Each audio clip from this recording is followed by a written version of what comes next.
Hi Taurus, welcome to your quantum reading with me, Jocelyn, the Quantum Queen. This is for Taurus, Sun, and Rising, and as always, welcome to my cross watchers. Cross watcher, you could be dealing with a Taurus, and the message could be for you, so feel free to take it however resonates with you and your situation. Interesting. Keep in mind that these are general and timeless readings. And if you guys are wanting to book a one-on-one, my website information is down below. Also, I've just made some changes to my website. I've updated some information. Some people have been emailing me and having questions about like books I recommend and things like that. Those are all on my website now, so far. There's more I'm gonna add, but it's got the basics up there. So if you guys want to check that out, feel free.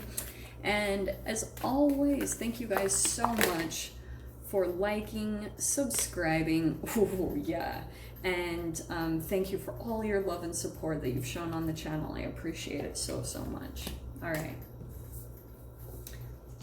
here we go. All right, Taurus.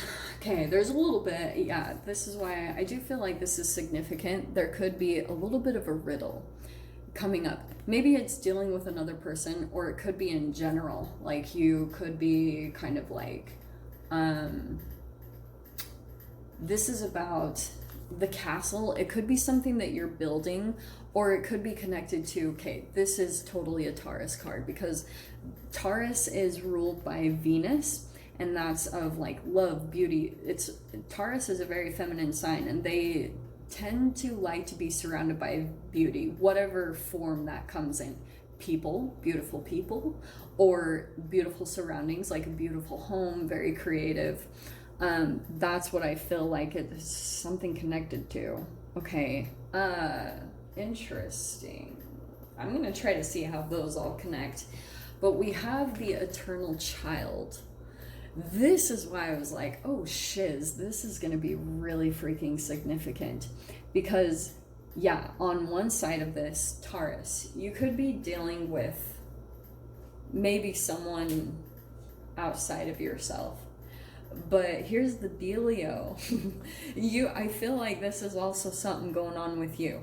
Every time I see the eternal child card, it's like an aspect of yourself that hasn't like transformed past the time where something significant happened in your childhood, because it's kind of like Peter Pan running around chasing your shadow, and that's why I feel like the riddle is coming in, because it could be connected to a time when like in your childhood where there was some confusion, or you're kind of like, it's kind of like Casper.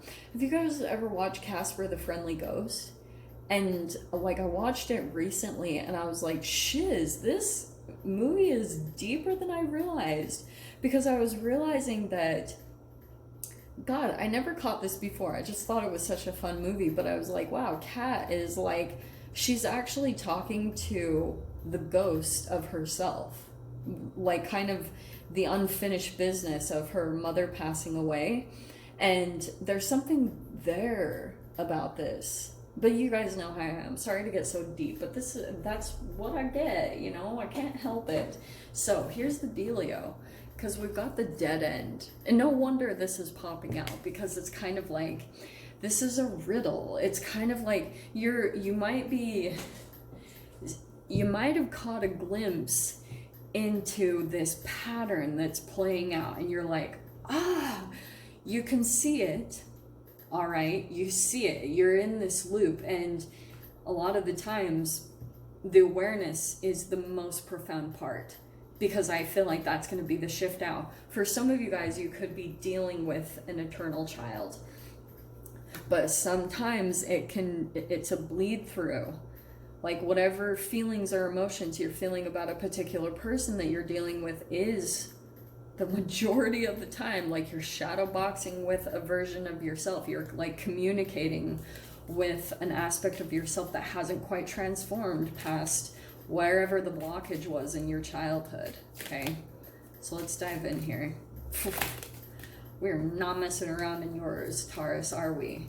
Okay, Knight of Pentacles. There's a little bit of the eternal child. I feel like that's like That's the thing. The little bit of a romancer or something. Man, the Fool's coming out like crazy today.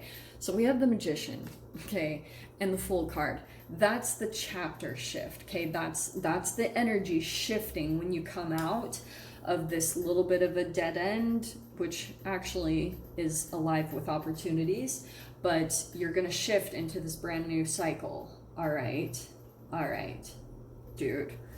Let's see what comes out next, okay? But I feel like this is kind of reflective. Yeah, there's something going into this manifestation, but I also feel like you could be dealing with just a tinge of, I'm not sure how much I like these energies together. Because shadow side of this is moodiness, disappointment, fickle, unreliable, and some duplicity here. Which, if we're going to go to this, trickery, self-doubt, deceptiveness, stagnant, and insecurities. So take that however it applies. This could be a little bit of a cycle that you're in with a particular person. Okay, let's dive in. Sun card is on the bottom. It's always better if it pops out though. No way, there's the Knight of freaking Cups again. Okay, so I'm not gonna bring it up.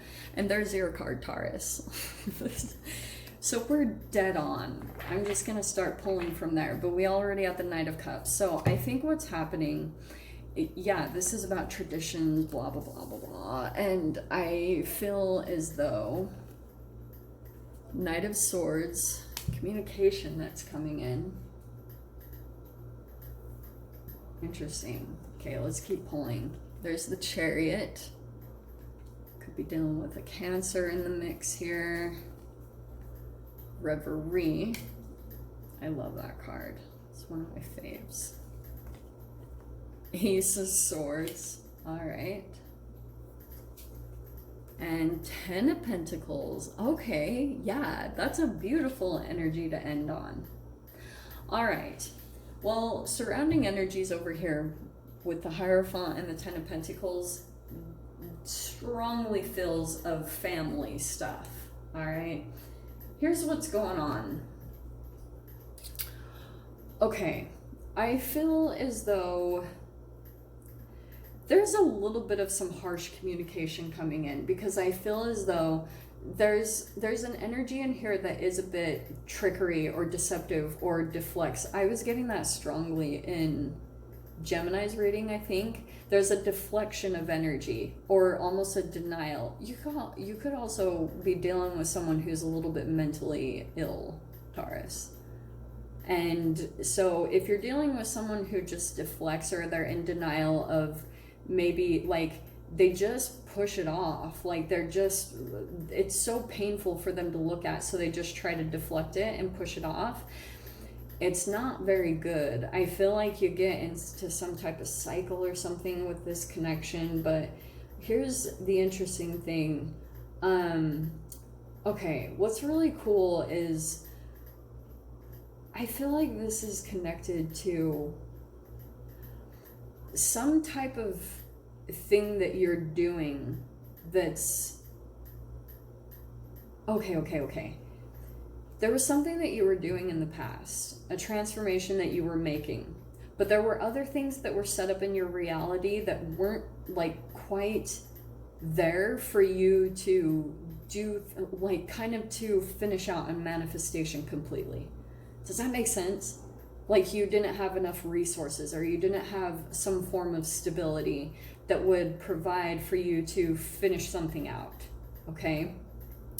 Or for some of you guys, a distraction straight up came in and pulled you off of some sort of path that you were on. I do feel as though there's been some confusion about this, because some of you guys might have come to some connections and like things fell out of balance, and you thought you were dead on. You were like, this is what it was, or you thought this was the relationship you were supposed to be with. You were like, this was it.